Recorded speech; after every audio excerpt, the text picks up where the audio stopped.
20대 국회 들어 거대 여당인 민주당은 180석을 넘나드는 의석수를 앞세워서 우리 국회가 상호 견제와 균형을 위해 지켜왔던 원구성의 대원칙을 일방적으로 파기하며 반쪽짜리 국회를 만들었습니다.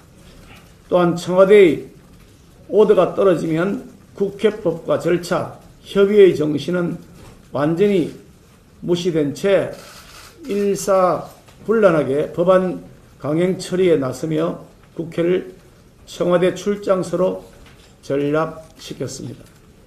민주당은 제1야당의 합리적인 반대에도 불구하고 서민들의 삶에 막대한 부작용을 초래할 것임이 분명한 임대차 3법 같은 반시장적 입법을 군사작전하듯이 처리하기까지 했습니다.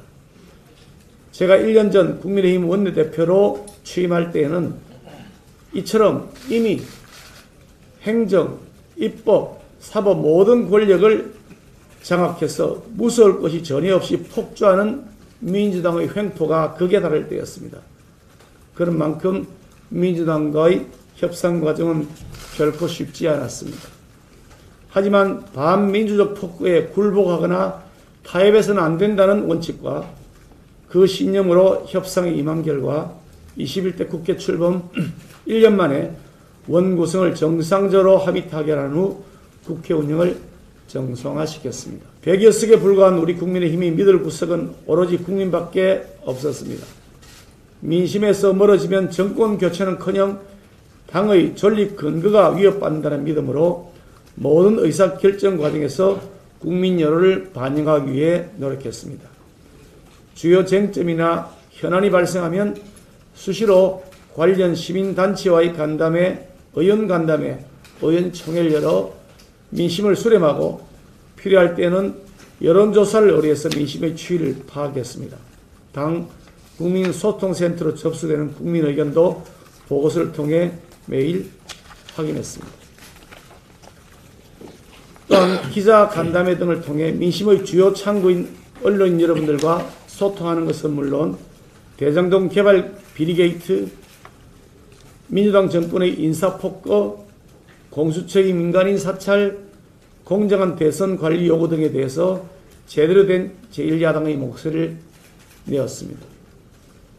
생색내기식 추경이 아니라 코로나로 인해 어려움을 겪는 소상공인 자영업자에 대한 실질적 지원을 확대하는 민생 추경 예산을 통과시키고 언론중재법과 같은 악법의 통과를 막아낸 것도 원내대표로서 나름 큰 보람이었습니다.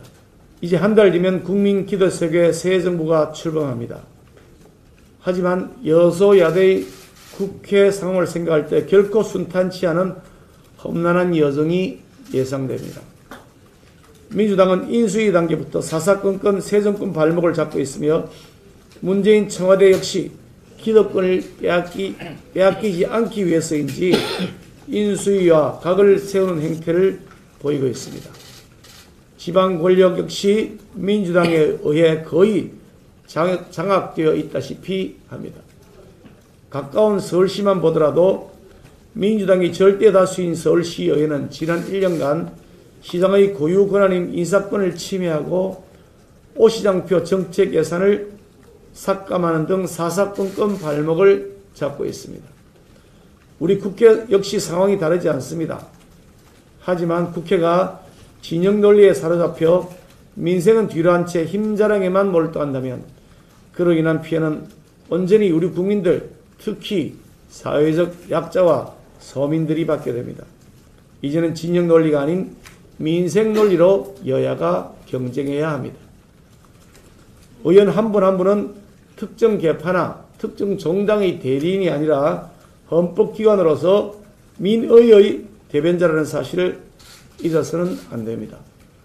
여야가 민생을 놓고 경쟁해야 진정한 협치를 이루고 국민의 삶을 지킬 수 있다고 저는 확신합니다.